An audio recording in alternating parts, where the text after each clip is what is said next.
fight against economic and financial crimes to be won in Nigeria, every sector of the society must come together with a resolve to rescue the nation from a few unscrupulous individuals whose activities has held the country to ransom. A very good evening to you out there. My name is Aisha Gambari. Welcome to yet another exciting edition of the Eagle on TV. With me on the program is Aisha Muhammad. Hello, Aisha. Hi, Aisha. Good evening to you viewers. It's nice being with you this week as we bring you a recap of activities within the EFCC. Please stay tuned and enjoy the program.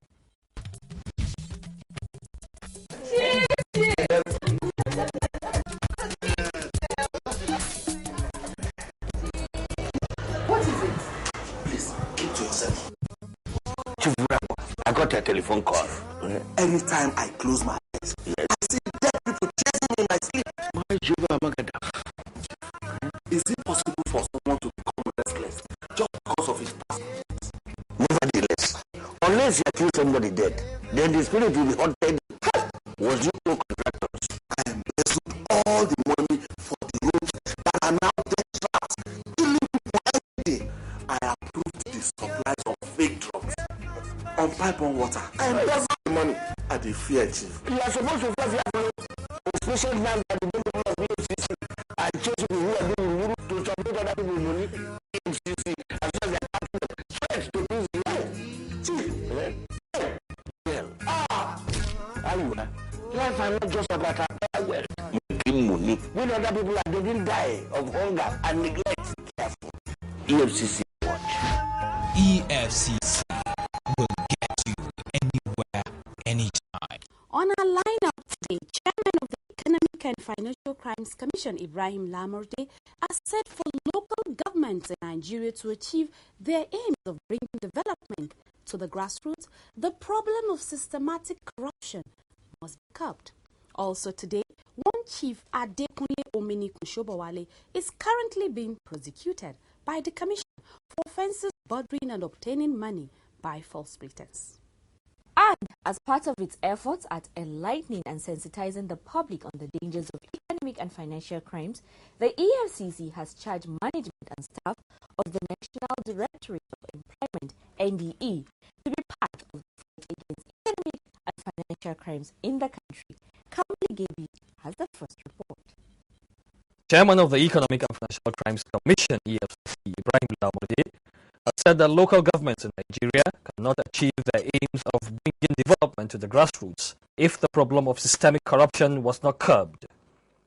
Lamurde, who was represented by Bolaji Salami, Director of Organizational Support, stated this at the opening ceremony of a two-day EFCC Algon training workshop on anti-corruption, fiscal responsibility and effective leadership for principal officers of local government councils in Nigeria. To this training program, which is a product of collaborative efforts of both EFCC and Algon, to rid the country of economic crimes and promote fiscal responsibilities.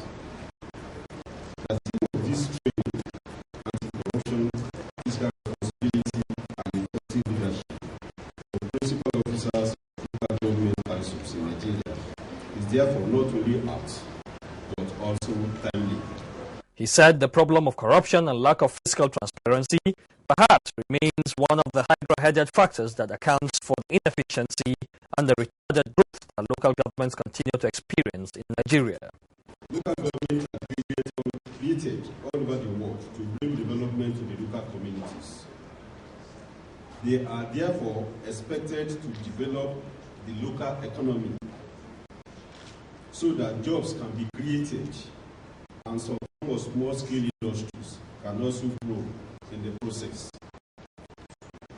Developing rural communities also implies forging and strengthening social ties among developing and non-profit sector.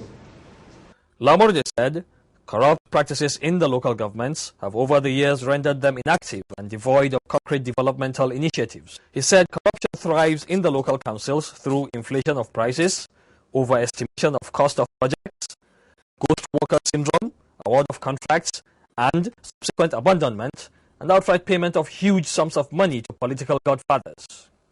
In his opening remark, the president of Algon, Ozo Uwabweze Okafor, expressed appreciation to the EFCC and the facilitators of the training, Discovery Circle Incorporated, for organizing the training, which he said was critical for the realization of the mandates of the local councils.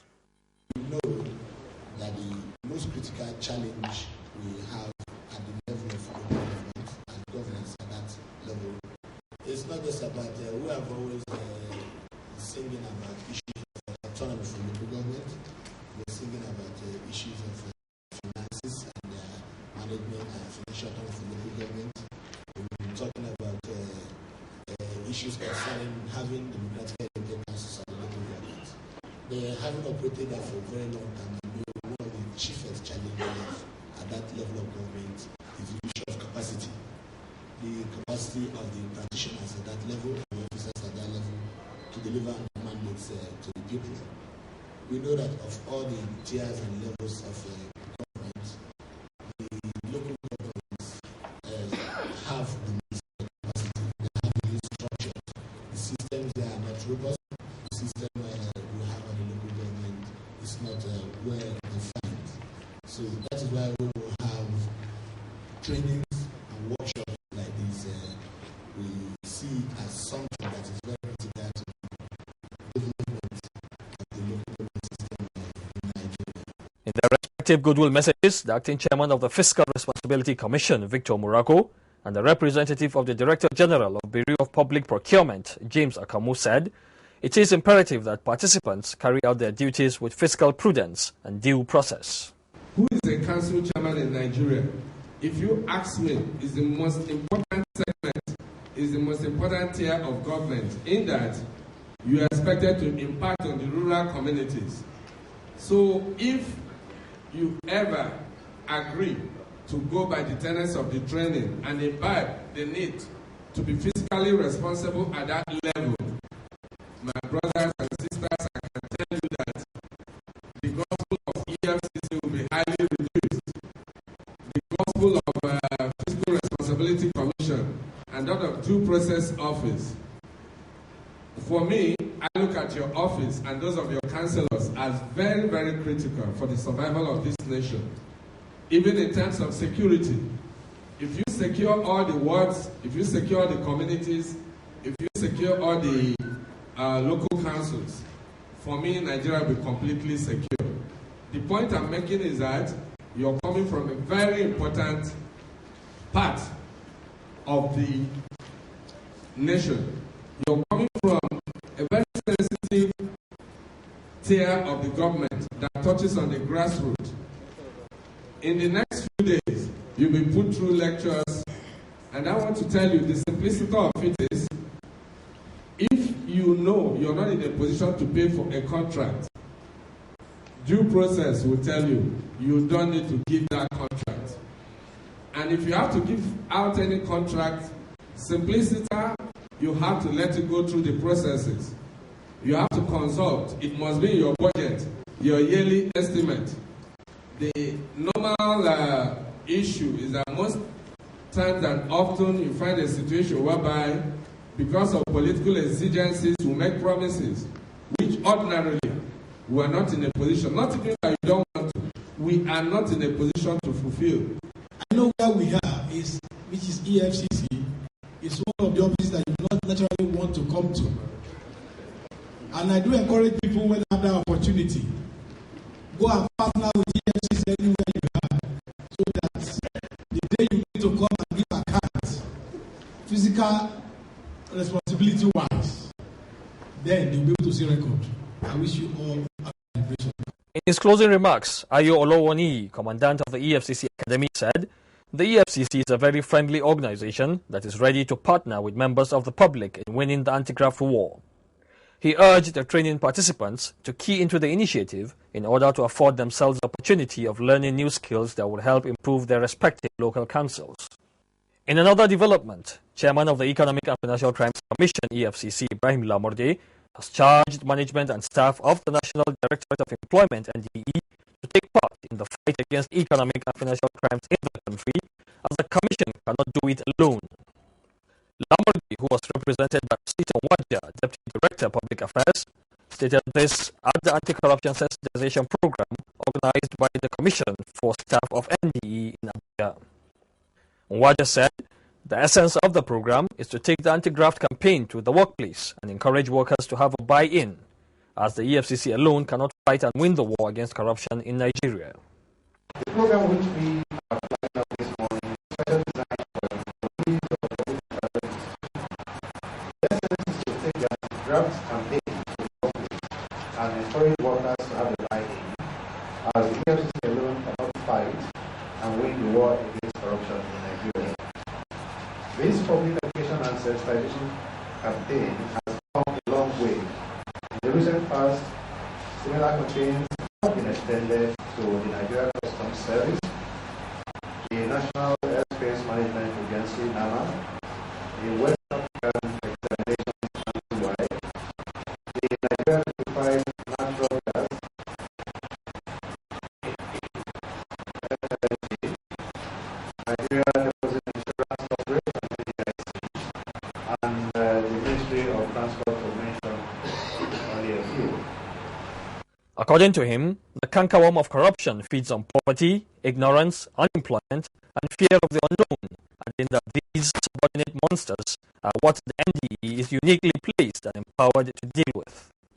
In her welcome address, Director of Human Resource Development, NDE, Mrs. Victoria Wusham said, the sensitization workshop is timely as it will enable the participants to be better informed about issues of transparency and accountability in the discharge of their duties. I'm sure all of us here want to agree with the statement that the fear of EFCC is the beginning of wisdom in Nigeria. Sometimes, even when young folks do crimes, when you get the name EFCC, you may tremble and accept things to be done to. In fact, before we came here this morning, a colleague of mine jokingly told me that when she was coming to work, she told her husband, we are going to interact with EFCC. If I don't come home by 4 o'clock, we know where to look for. But Mr. Elijah has assured me there are no cause to announce. We are here to interact. All the things you want to know about EFCC, you will know them today, and there is plenty of things to ask questions so that we will become better enlightened to do our work. Felicia Bott Timothy of the ENR unit of the EFCC, who presented a paper on corruption, economic and financial crimes and workplace ethics, said the war against corruption should be fought by all. Today we're saying that it has come to you, to your own doorstep. Do not ask what the EFCC is doing for Nigeria. Ask what you are doing to fight corruption. So the war is for everybody. It's for all of us here. If you don't do it, all is Nigeria that is going to fail. So we're saying, let's wake up today. The war has come to our doorsteps, and we're saying, please buy into this so that you will be fighting corruption. So by this partnership initiative, we will together fight this monster we call corruption at the workplace. We have to start it right here at the workplace. It is our duty to do that. So the whole idea is for workers to buy into the war against crime. To do this, we will try to scrutinize closely what we do on a daily basis. What do you do on a daily basis? Look at it. Where is it that you can find loopholes? Where have you lived that is unchanged, is unchecked? It is your duty to check it. These processes and procedures sometimes create and leave some loopholes and openings through which people may commit some acts of corruption, economic and financial crimes. And these are considered the what? Red flag areas. So you can have people in your unit, your department, that will be checking some of these things out for you. Choose somebody that will be the watchdog for you in your unit, so that if there's anything that is going wrong, these people will raise a small red flag and say, we are overflogging this, or we have surpassed so and so thing we have not done. We're not supposed to do this. Because it's better somebody checks you in-house rather than you get to the EFCC for explanations. The Director General of the NDE, Malam Abubakar Mohammed, who was represented by the Director in charge of Rural Employment and Promotion, Kunle Obayan, commended the Commission for the initiative. He stated that the exercise will serve as a catalyst towards the promotion of transparency and accountability in the workplace. It is my hope that after this interactive session, which will involve all categories of staff of the directorate. Each and every one has sufficiently learned a lot about the mandate and workings of the EFCC.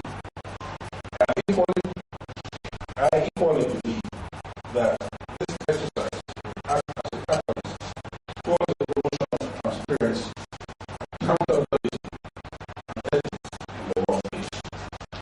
Ladies and gentlemen, let me therefore at this point remind all participants here present that this is not just another gathering, but a serious effort at making us all major players in the process of transforming Nigeria to a nation of identity. One of the participants at the Enlightenment program has this to say. A lot of people are more or better enlightened in terms of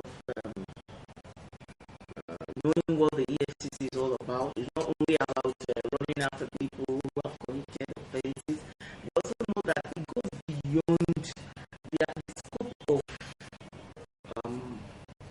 their mandate, goes beyond just, as far as I'm concerned, in quotes, harassing people who have committed financial offenses. There are so many other areas that the EFCC takes care of that people were not aware of before. I think they are more enlightened, and it is not only about petition writing and going to tell them about people who have offended or wronged you. Or there are so many other areas where the EFCC can come in our body policy.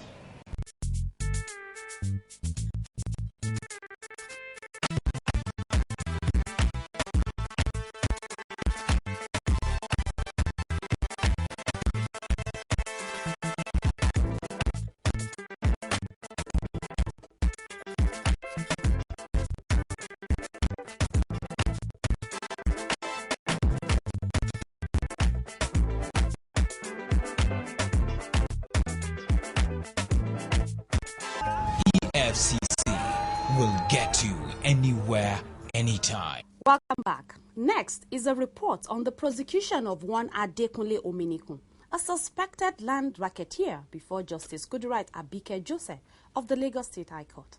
The report. The Economic and Financial Crimes Commission (EFCC) is prosecuting one Chief Adekunle Ominikun Shobowale before Justice Kudirat Abike Joseph of the Lagos High Court sitting in Ikeja on a 5-count charge bordering on obtaining money by false pretense. The defendant allegedly defrauded one Mr. Daniel Obiajuju Nwakama Ekwevi of the sum of 10,600,000 naira when he fraudulently sold to him 3 acres of land located at Alahun village off Lekki Epe Expressway, Lagos. According to the victim, after he had paid for the property, he discovered that a new signpost had been mounted on it, indicating that the property belongs to the Lagos State government, which had been allocated to traders of Computer Village. He said all efforts to get his money refunded by Shobowale proved abortive. When the charges were read to him, Shobowale pleaded not guilty. Justice Jose adjourned the matter till May 8, 12, and 13, 2014 for trial and ordered that the defendant be remanded in Kirikiri Maximum Prison. Still on court matters, 3 persons who attempted to defraud Diamond Bank of 100 million naira through an electronic device called Grabber have been docked by the Economic and Financial Crimes Commission (EFCC). Godwin Chukwuemeka Ojukwu, Evaristus Moses Oyema, and Kenneth Iweha were on Monday, April 14th, arraigned before Justice S.A. Imakanma of the High Court of Abia State, Umuahia, on a 2-count charge bordering on conspiracy and attempt to steal. The accused persons, however, pleaded not guilty to both counts. It was alleged that Ojukwu, who was involved in credit card fraud when he was in the United States, recruited Evaristus Moses Oyema and Kenneth Iweha, who were apprehended while attempting to defraud Diamond Bank Umuahia branch of 100 million naira only with the aid of an electronic device called Grabber. Welcome back to the program. Next is our feedback segment with Chidima Amanambo. Two followers on our Facebook page, Comrade Enabulele and Ezugu Classic UC Polinos, wrote asking the EFCC to please look into political matters and politicians as well. Enabulele and Ezugu, thank you both for your message. The EFCC is set up to fight economic and financial crimes. Be assured that any crime that falls within the purview of the Commission shall be dealt with in accordance with the law. If you suspect anyone of committing economic and financial crimes, do not hesitate to report to the EFCC. And from our hotline via 0817-816-7599 is this message from Fayoshe Idowu, and he says, I am an ex-corps member who served in Katsina State. Please, I need the help of the EFCC to investigate K&K Global Limited, number 1 Molosi Street, Molete, Ibadan, Oyo State. In 2011, they told me I won a ticket to Canada and was asked to pay 1,683,000 naira only, which I did. But up till now, I have not heard anything from them. Please, EFCC, help me. Thanks, Fayoshe, for your message. As much as we sympathize with you, the Commission has been warning individuals against fraudsters who use any means to defraud innocent people. You need to be sure of any transaction before the exchange of money. All the same, you can write a petition to the chairman EFCC, number 5 Formella Street, off Adetokunbo Ademola Crescent, Wuse to Abuja, or to any of our zonal offices close to you with details of your encounter. That's it on the feedback segment for this week. You too can like us on facebook.com/official EFCC or follow us on Twitter at official EFCC. You can also watch our programs on youtube.com/official EFCC. The Commission can also be reached via the following hotlines: 0817-816-7599 and 0702-505-8809. Is the 6th largest producer of oil in the world. In over 50 years of oil exploration, the country has earned well over $600 billion as oil revenue. If properly managed, it should provide us with a health system that will save lives and not a decaying health system. A society where energy goes round for meaningful development and not an epileptic power supply system. A productive educational system and not a decaying educational system. A society where jobs are created for self-sustainability and not a society where our youth roam the streets unemployed. A highway of safety and security and not roads that lead us to early graves. We should have credible leaders who deliver dividends of democracy to the people and not corrupt leaders who divert our collective revenue for private use. Say no to corrupt leaders. This message is from the Economic and Financial Crimes Commission, EFCC. Thank you for staying tuned on the program. We hope you keep the mails coming. And on that note, we end today's edition of your favorite program, The Eagle. My name is Aisha Gambari. Thanks for watching. God bless Nigeria. Aisha. Aisha. The Public Interface Unit of the Public Affairs Department of the Economic and Financial Crimes Commission EFCC is driving a national discourse online every week. We are focused on issues of good governance as it affects the anti-corruption crusade in Nigeria. Please join us on Google Plus by searching for Official EFCC or officialefccng@gmail.com. When you're signed in your Google Plus account, like us or follow us. You can also join us on www.facebook.com/official EFCC or follow us on Twitter at official EFCC. You can also watch our programs on www.youtube.com/official EFCC. Thanks for watching. Bye-bye. Bye.